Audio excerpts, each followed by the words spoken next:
All right. Hello, everybody. Thank you for joining me. This is Chris Mark from a sniper's perspective on a beautiful Saturday afternoon in the Houston area. Super excited about today's podcast. I've got a very old and dear friend of mine.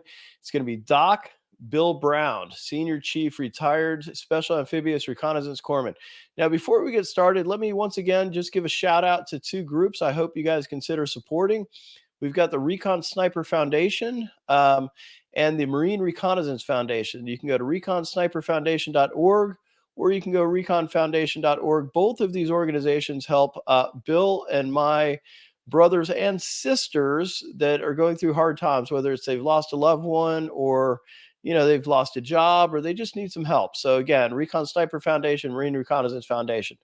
So with that being said, I'm going to pull Bill up on stage and say, Bill, thank you for joining us and welcome to A Sniper's Perspective. And without that being said, why don't you give us a little bit of your background and, hey, tell us what the heck is a corpsman and specifically what is a SARC?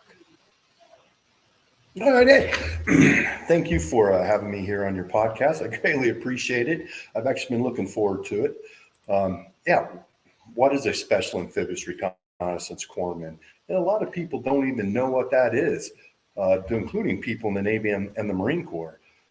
What are we? We're pretty much Navy hospital corpsmen who had, joined the Navy, joined the medical profession, who wanted to do a little bit more with our training. So with me, I wanted to do something more advanced.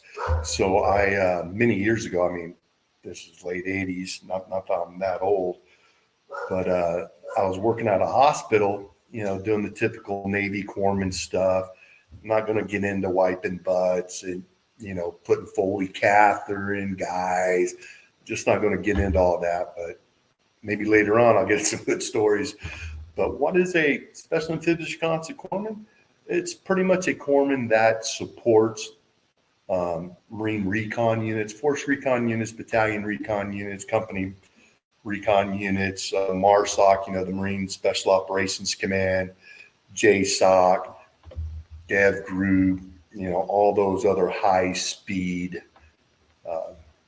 military individuals. Well, do you mind if I cut you off real quick? And I think you're being a bit humble right now because you're using the word support. And it's really more than support. You guys are the team itself. Within the Force Recon community, SARCs are team leaders. I know within the SEAL teams, you guys are team leaders. Within MARSOC, you guys are team leaders. So, while you do provide the medical aspect, you are part of the team. You're more than support. Yeah, true. And, back when I was first coming up, the SARCs are definitely, myself, I was a dive master. I was a jump master, static line, and also a halo jump master. So we actually do get the same type of training that every single recon Marine gets. So if we want to go to, Scout Sniper School, we have SARC corpsmen that have gone to Scout Sniper School. We all know that Marines no longer have Scout Snipers, unfortunately. Right. But, we are trained right alongside with the Marines. So everything the Marines are trained in, we are trained in, except we specialize. Our specialty is trauma medicine. So yeah, let me jump in real quick. So for those listening that may not be aware, so the Marine Corps does not have their own medical professionals. So from the founding of the Marine Corps throughout history, we have relied upon the Navy to provide medical professionals and what we call them, they're called corpsmen in the Marine Corps. And just euphemistically, they're all called Doc. And that's why you see it says Doc Bill Brown. Every corpsman everywhere, I don't care if you're a general in the Marine Corps, I don't care if you're the commandant. When they see a corpsman, they just call him Doc. Female, male, it doesn't matter. Doc, Doc, Doc. And corpsmen do exactly every single thing that the Marines do. They may have longer hair. They get out of every single working party. They always have something to do back at the clinic when working parties come around.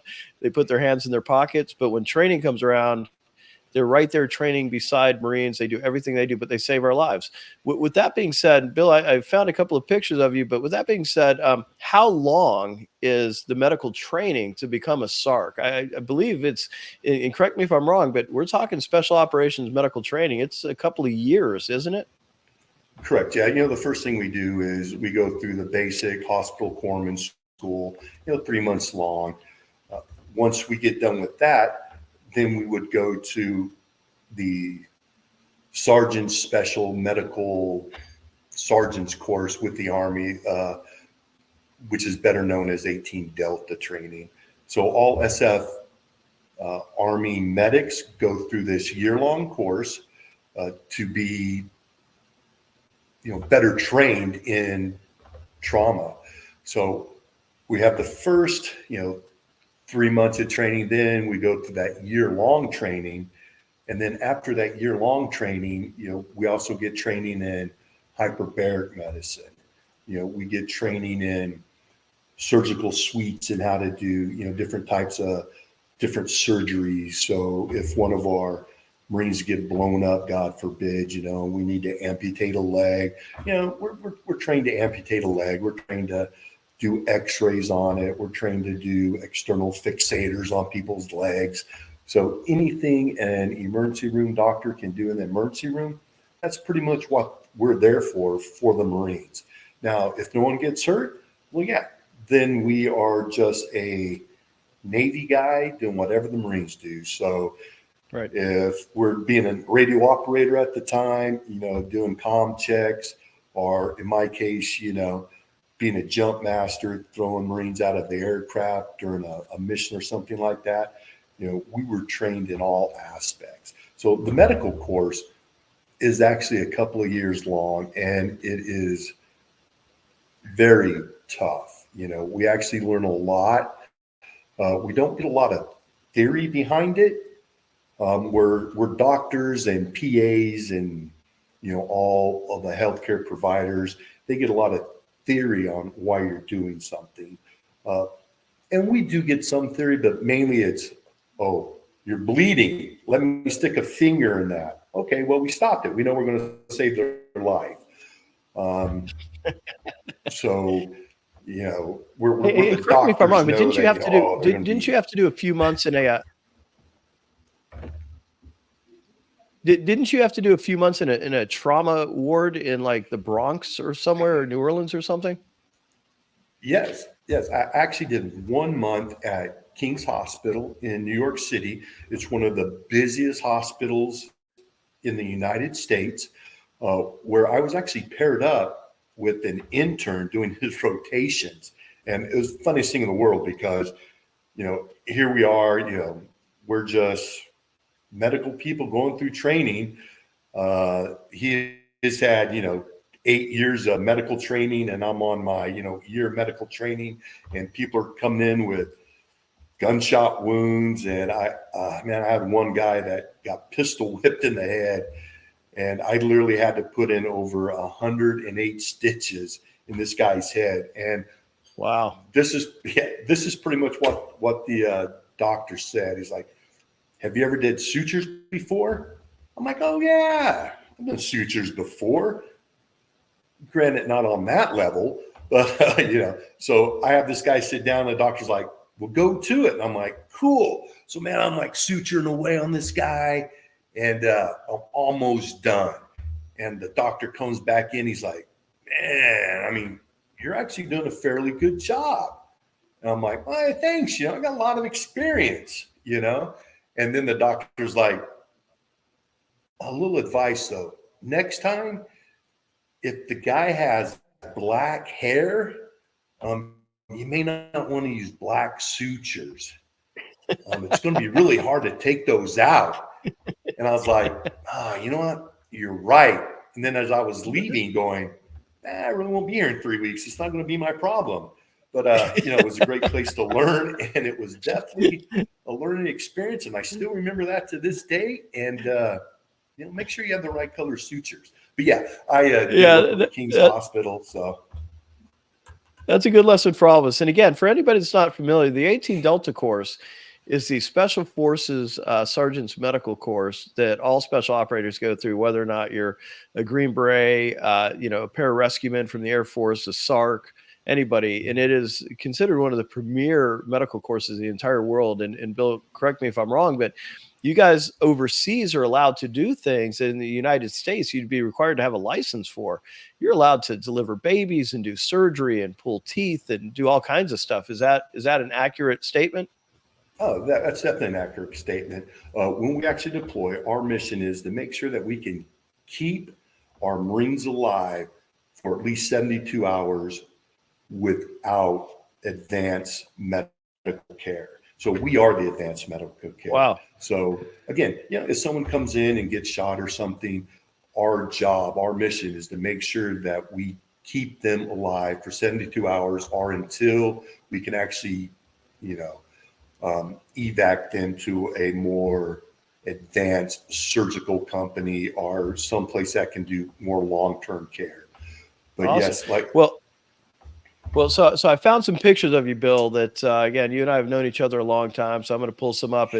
And again, here's the logo for the SARCs, and Bill's got a great tattoo on his arm. If you want to show that real quick. We all of us in this world like getting tattoos. I'm not sure if you can see it or not. But, I've got a jack on my arm. He's got a SARC tattoo on his. Very similar, but that's Bill when I met him back when we were instructors at BRC, the Basic Reconnaissance Course. So he was not only the chief corpsman at the Basic Reconnaissance Course training recon Marines, but he was also responsible for making sure that all the students were safe. And one of the interesting things about when you train young Marines, whether they're going to be snipers or MARSOC or, let's be honest, even Rangers, Special Forces, whatever, you sometimes have to save them from themselves, because these young studs will not, and you and I were the same way, they will not stop training even when they're really, truly hurt. I mean, would you agree with that? Yeah. And, that was actually one of the toughest things, because we would see both aspects as a corpsman. You would have the guy that literally would have a broken, leg, and he'd be like, "No, doc, I can keep going. I can keep going," and would literally try and drag himself to like the next point, or, just keep going. And, me as a medical professional, I'd have to look at him and go like, "Hey, dude, man, yeah, your heart and your mind, they want to keep going. You cannot physically keep going though." That's right. So as a medical professional, I would have to pull individuals sometimes that their injuries just would not, allow them to train, and, they could cause further damage in the long run. Of course, then on the other side, you would have guys that would come up and be like, "Hey, doc, I really don't want to be here. Can you look at my toe? Does that look infected to you?" Yep. And me, I'm pretty straight up dude. I'd be like, "Dude, if you don't want to be here, quit." "I can't quit because, Yep. we I never remember, quit." But the guys. I remember that one story. I don't know if you remember the student. It was a corporal. I happened to be in the schoolhouse on like a Sunday morning, and this corporal comes through, and he's limping. And I say, "Hey, corporal, come here." And he goes, I was an officer. So he goes, "Yes, sir." And I said, "What's going on with your leg?" And he goes, I'm okay, sir." And I said, "No, drop trow." And for the civilians listening, they don't know what that means. Drop your pants. And his leg is, I swear to God, it's about this big around, and it's red, and it's tight. And I know immediately what that is, right? Even I know that cellulitis immediately. And we're not going to say who it was. There was one particular corpsman that was there. And I said, "Man, you need to go to the BAS." And I think I called you, Bill, and said, "Man, this kid's messed up." So, he knew he was going to get dropped from training, but he had severe cellulitis. But man, this kid, in all that pain would not drop. But, he could have lost his leg from that. And I remember that guy, and it was right before I went to training to do some updated medical training. And I told leaders to be, I'm like, "Hey, this is what's going on with this guy." And I believe they were getting ready to go into the patrolling phase. I'm like, "He cannot go into the patrolling phase." And they're like, "Well, if he doesn't do it, he's going to get dropped." And I'm like, "That's right. You know what? if he does go through it, he may lose his leg. He could lose his life, And sure enough, man, you gave me that call, and I was like, you gotta be shitting me.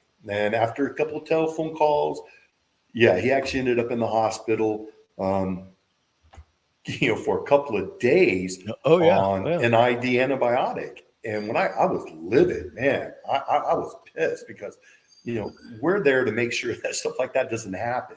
And, Marines are Marines. And, especially that guy, man, he was a good dude. He was a hard charger. And he wasn't going to quit for anything. And it was tough. Man. He had to go back to his unit, but that happens sometimes, but I remember that. And then here's a great picture of Bill there with his stogie. So tell us, where was this taken, Bill? That right there was actually taken in Iraq, Fallujah. I believe. Wait a second. Were you with? Everybody's probably familiar if they're not. A little bit older now. Were you with that unit that went in there with Generation Kill? Hey man, shout out to Rudy Reyes. All right. I was gonna say Rudy Reyes. Are you friends with? Who knows? Everybody knows Rudy. Everybody knows Rudy. Rudy's one of the finest people you ever meet. But were you over there with Rudy? Yeah. Yes, I was. You want to hear a great story about Rudy? Yeah. Everybody wants to hear a story about Rudy. All right, man. So Rudy, man, he's just a beautiful human being. He has a beautiful body. Yeah. He has a beautiful mind. And, and then there's people like me, who's a little bit chubby, out of weight. Well, there in Iraq, there was Fallujah Surgical Company, which is like right next door. And there were some corpsmen there, some female corpsmen that I would exercise every morning with. I'd PT them because they wanted to get in shape. And I'm like, hell yeah, so, and, hello, we're in Iraq, of course I'm married, but there was girls out there, and anytime, you got to speak to women, you were like, yeah. And for me to like PT with them every day, and I'd be out there, like working them hard, doing sit-ups, flutter kicks. And one day, man, they're like, hey, Bill, you ready? And I'm like, hell yeah, let's get to it. And here comes Rudy Reyes. He comes up, hey, Bill, what you doing? And I'm like, man, I'm getting ready to go PT. And Rudy loves the PT, that's all he does. And Rudy's a man's man, so he like walks up, and the first thing he does, and he like takes off his shirt, man, and like, does a little flex and everything. And both these young ladies were like, Rudy. And I'm just like, man. And so we're like doing some sit-ups, and I'm looking over at Rudy, and he has one girl on one leg and another girl on the other leg. And he's doing these sit-ups, and I'm sitting there with no one on my legs. I'm doing sit-up. I'm like, hey man, can I get a little help? And they're looking at me like, dude, you got a big dick growing out of your forehead. Have you not seen Rudy Reyes? And I'm just like, I get it, man. I get it. And after that, I was like, Rudy, man, you can no longer PT with me in the morning with them because, I get no loving when you're there, dude. It's all about you. And, we're there to work out, Rudy. And, so I definitely know Rudy, and everybody. And Rudy is one of the finest people you ever meet. It's funny when people when they see him, they think he's like this arrogant, whatever. And he is really just one of the finest people you can ever meet. And and I heard this story about this guy that went to Iraq and inadvertently cut his trigger finger somehow, like with a knife. I don't know. Do you know anything about that? It wasn't the trigger finger; it was my ring finger right there. Yeah. You talk. And so I'm in my room, and I'm like, I'm gonna make a cross from an Altoid can, I was gonna cut it out, make a little cross. Who knows why? You're in a war zone, so well, the knife went through and cut my finger right there. So I looked at it, and I was unable to move like my last digit of my finger. So I'm like, I cut something, it's not good. So I went over to the Fallujah Surgical, and actually had a hand surgeon there. And the hand surgeon's like, yeah, I can fix that right here. Or we can send you to Germany, and you can come back in like 5 days. And me going, man, I've been out here for like 5 months. You're going to send me to Germany for 5 days, get my drunk on, and they send me back. I'm like, sign me up.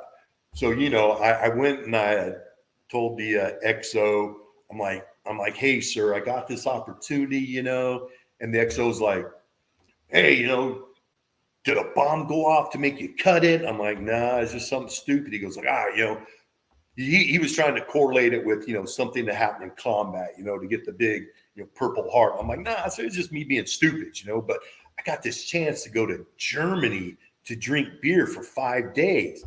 And he's like, hell yeah, doc, go have fun.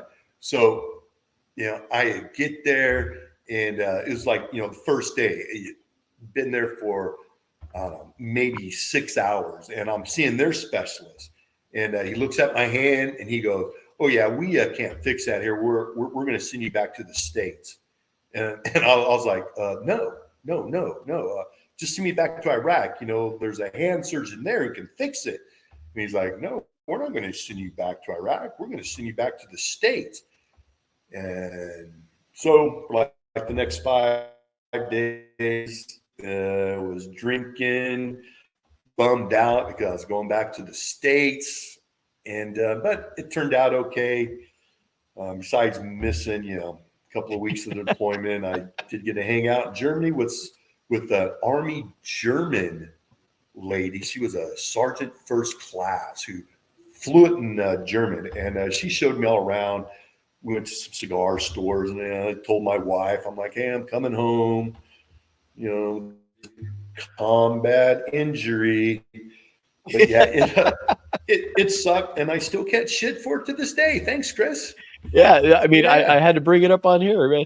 And so, Yeah. and everybody's listening to this. So Bill is one of these guys, life shits golden bricks on him. I say it shits golden bricks on me. It shits golden bricks on him. And he's got 1,000,001 funny stories. Probably one of the funniest ones is I was married before I was married to my current wife, and my nephew, I don't know what you call a former nephew, but my nephew is still a good kid. He wanted to be a corpsman. And so we took him on a charity hunting trip with us. So Bill and I were doing a hunting trip. And I said, hey, Bill, why don't you tell David about being a corpsman? And Bill looks at him and what did you tell him, Bill? What was the first story you told David about being a corpsman? It probably went something like this. Have you ever touched another man's dick? Because That's exactly how it went. One of the things you don't know about. This 17-year-old kid's face, his eyes got as big as, saucers. And he was just like, and you go, yeah, you thought it was all about saving lives, didn't you? You were like, no, you're going to hold a lot of dicks in your hand. And that disabused him of being a corpsman. Yeah. And I remember him telling him the story about the first time I ever held another man's dick in my hand.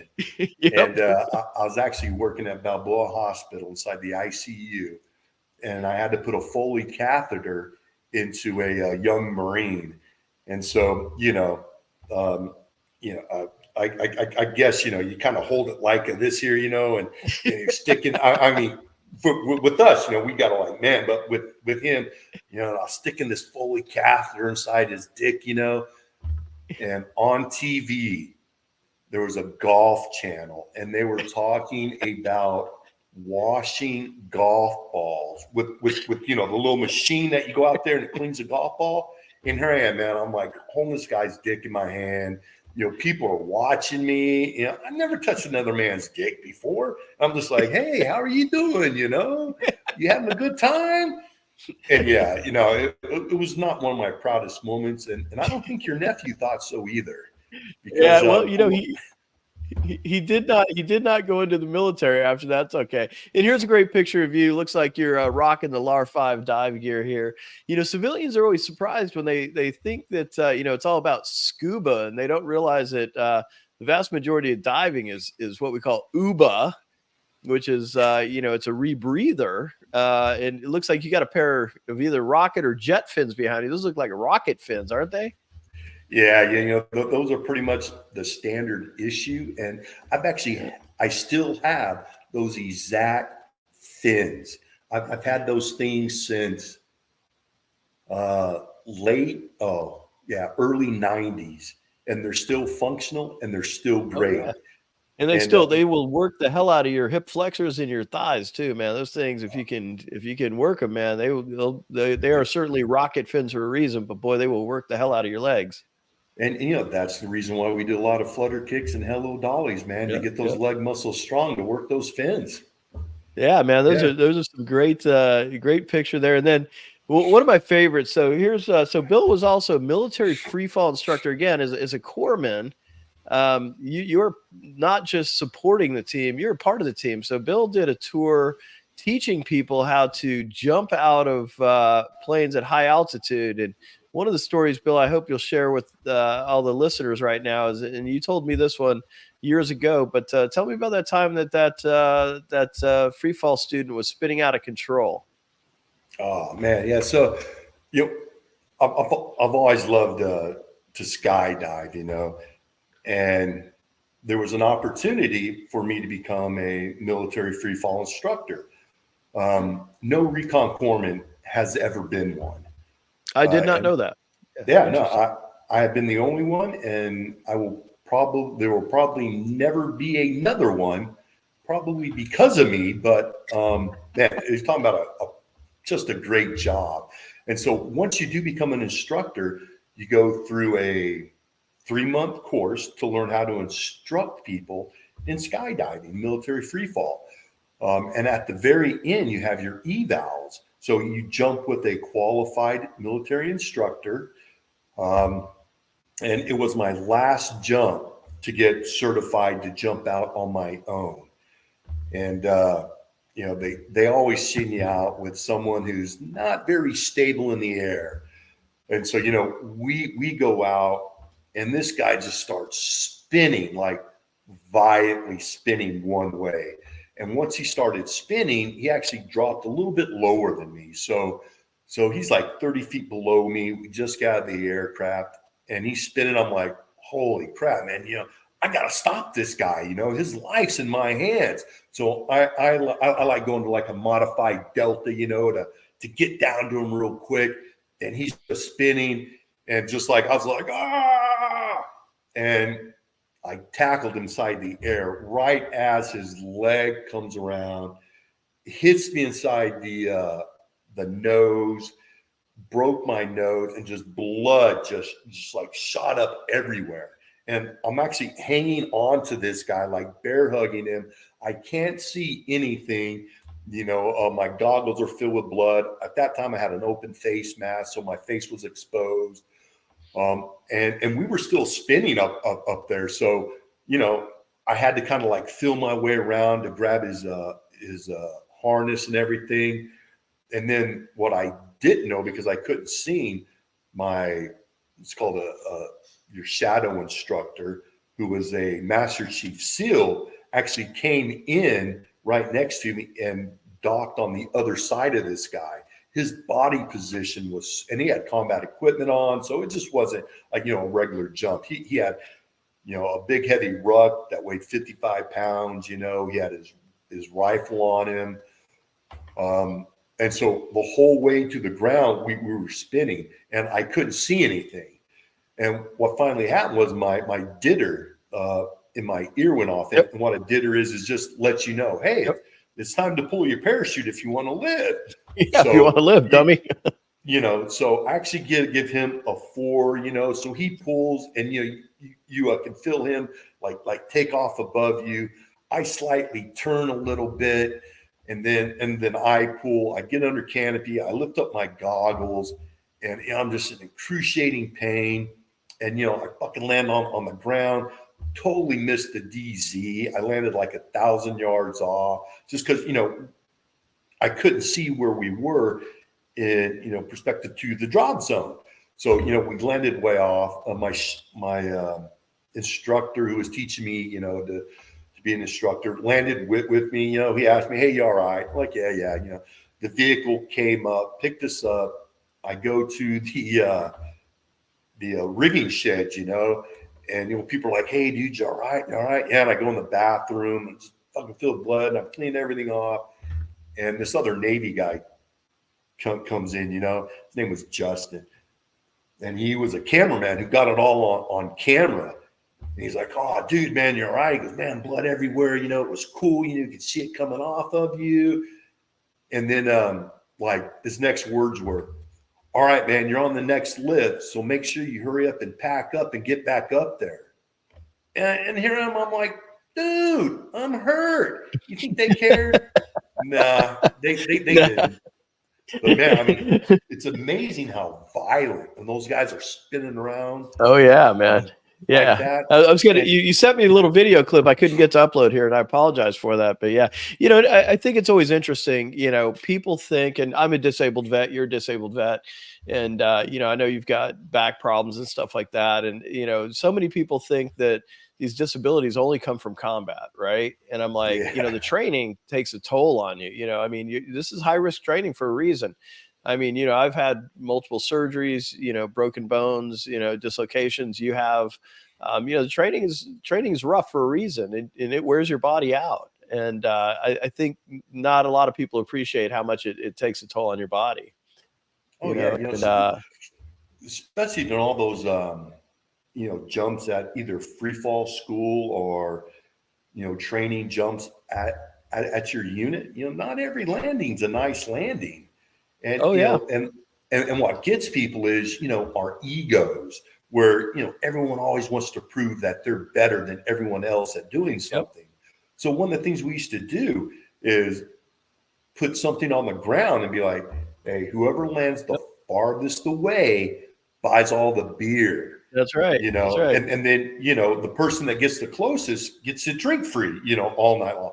Not that I condone drinking, but it does keep us going. And man, one time we're out there at Brownsfield in San Diego, and I was going to overshoot this little. It was actually a cardboard box, So I jumped in my brakes. I just slammed my parachute brakes down. Which just causes you to stop moving forward and just drop straight down. Well, it would have been okay if I wasn't like 40 feet above my target when I went straight down. And of course, once I landed, everything just went completely numb from my toes all the way to my head. And I just was like paralyzed on the ground going, "Why did I do that? Why did I do that?" But you know what? After I got out of the emergency room, I drank all night for free. Well, and I think, unless I'm wrong, you were the corpsman. This is even before I knew you. You were stationed in Hawaii when Whitlow. I was jumping in Hawaii with 3rd Force Recon. We had that jump that night when he hit the high tension power lines, tried to cut himself down, and shattered both of his arms and his leg, and ended up knocking on somebody's door. I think you were the corpsman that took care of him. He ended up getting processed out of the Marine Corps for that because he could never turn his wrists again. I mean, messed himself up really bad. Yeah, and the sad thing about it is, and this goes back to earlier on, why do you want to be a corpsman? Well, here Whitlow is with 2 broken wrists, and he's in an arm sling, and I'm in the hospital with him. And, I really don't know him. You guys came, from the States over to do a jump. I really don't know this Marine. He's a young guy, and he's like, "Doc, I gotta take a shit. Can you wipe my ass?" And I was like, "Hang on one second, dude." And I'm like, "Nurse." I'm like, "I'm not gonna wipe your ass, man." Yeah, that's Whitlow. That's Whitlow for you. Yeah, and on that note, it's funny because we talk about how you guys are more than just support. You went through the DA program. You're part of the direct action team doing the hostage rescue, and Deadeye Doc there. So for anybody listening that heard me talk before about shooting, so Bill and I. Oh, and I forgot to put the picture in here. So this is a typical Bill story. So Bill and I went hunting in Africa 5 years ago, and the first day we're there, didn't see anything. It was raining, so we show up that night. And we get in about midnight, and the PH, the professional hunter, picks us up, and it's about a 2-hour drive, whatever. So we get to the camp probably about 2 a.m., and he's like, "All right, do you guys want to hunt, or do you guys want to hunt?" We're like, "Hey, man, we're here to hunt." It's like, "Roger." So we'll see you at whatever, 06 or whatever. So we get a few hours sleep, get up the next morning, and we're out all day, and it's kind of dreary and rainy. We don't see anything, not a big deal. And we come back, and the PH is apologizing. We're like, "No, man, it's called hunting, not killing. It's not a big deal." So, we get some sleep that night. Next day we go out, we split up. So Bill goes with the tracker, this African guy named Joe, and I go with the professional hunter. And the PH Vicus and I hear this gunshot in the distance. And all of a sudden, here comes, not all of a sudden, a couple hours later, here comes Bill and Joe. And I'd shot a kudu, a nice looking kudu. And of course, Bill comes over and goes, it's nice, a little bit small, but nice looking kudu. And I'm like, screw you, dude. And of course, Bill goes over there and shoots one. That thing's like 600 pounds. Now, the only consolation I got out of that is when we were leaving Africa, they charged him an extra $600 because his was trophy grade and mine wasn't. So he had to pay an extra $600 to get out of there. But that's typical Bill, the life of Bill Brown. And I still remember, like, when we were loading yours and those two guys, like, threw it in the back of the truck. Yeah. And they were like, oh, cool. Yeah. Those two guys, and then we go to ours. Jeez. And, it took like 5. Yeah. And here we are, like, struggling. Yeah. And of course, Joe's like, oh, you shot a good kudu. And I was like, hell yeah. Dead-eye Doc, man. Dead-eye Doc, yeah. So Bill was actually on a hostage. So I was a hostage rescue sniper. So I was the sniper on the outside, that supported it. He was actually the door kicker, one of the guys who would go in there and, actually do the door kicking. So a little bit of, I was providing support there. But yeah, so, the corpsmen, when they go in there, they're not just support. Again, he was being a bit humble there. They do everything the Marines do. And what was that movie that just came out, Bill? Hacksaw Ridge that came out that talks about that corpsman. Actually, it was an Army medic, I believe, or was it a corpsman in World War II that saved all those guys? An Army medic. Okay, but still medic. So here's a great picture. Now we're going to talk about a little known aspect of the Marine Corps that got in a lot of trouble back in the 1997. So for those that are listening or watching that have never heard of this, there is a ceremony that is no longer allowed and does not happen anymore in the Marine Corps. I'm quite certain of that. But back in the day, when you've completed your 10th jump, and there's certain types of jumps you have to do, you are authorized to wear what are called Navy and Marine Corps parachutist wings, or gold wings. And to wear those, you would go through what's called a gold wing ceremony. So, Bill, if you want to explain kind of what's going on here, I think the listeners and watchers would probably appreciate that. It looks like these guys have a little bit of blood on them, including you.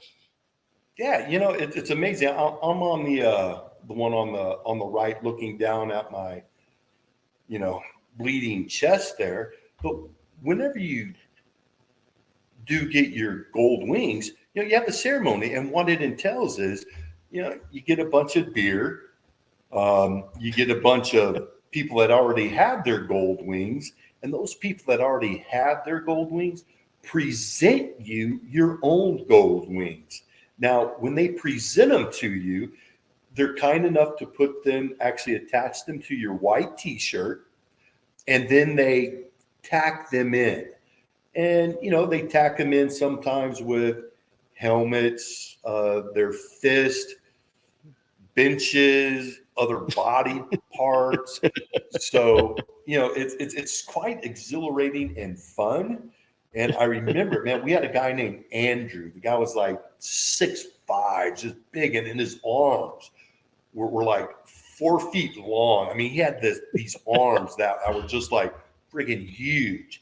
And man, I remember he went back on me and was all like, "Here it comes," and you're like, "No!" And at that time, your whole chest just explodes, and that blood just shoots out everywhere. As you can see, my shirt, which I still have, this I still have mine. In like 93, and I still have that shirt with that blood streak going down it. But you know what, man? It's a tradition, man. You have to do it. Of course. Yeah, you know who was in my gold wing ceremony was Yarlum. Yarlum was really? On that stick with me. Yeah, Yarlum was one of the guys that pinned my wings on with me. Yeah, that is for those that are listening that don't know, Brian Yarlum is a legend in the recon community, and well deserved reputation, believe me. But yeah, he pinned mine on. Not someone you want to get hit by. Definitely not someone you want to get hit by. Not somebody you want to have PT you either. No. Yeah, and I was pretty sure that my ribs were cracked for a couple of weeks. I mean, it's definitely. But what is it they used to tell us? Like a lot of people wear them, not a lot of people earn them. And Correct. Yes. yeah, Yeah. and I remember And they had that they had a Dateline special come out in 1997 where they had some crybabies that were coming out saying, "Oh, they were abusing us," and gold wing ceremonies, this and that, and it's abuse, and yeah, yeah, whatever. it's funny because I knew like almost all those guys, Oh, did you and really? oh yeah, yeah. Well, there's a couple of corpsmen in there that I know. I'm not going to give any names or not, but right after that, it was like I don't know right around '97.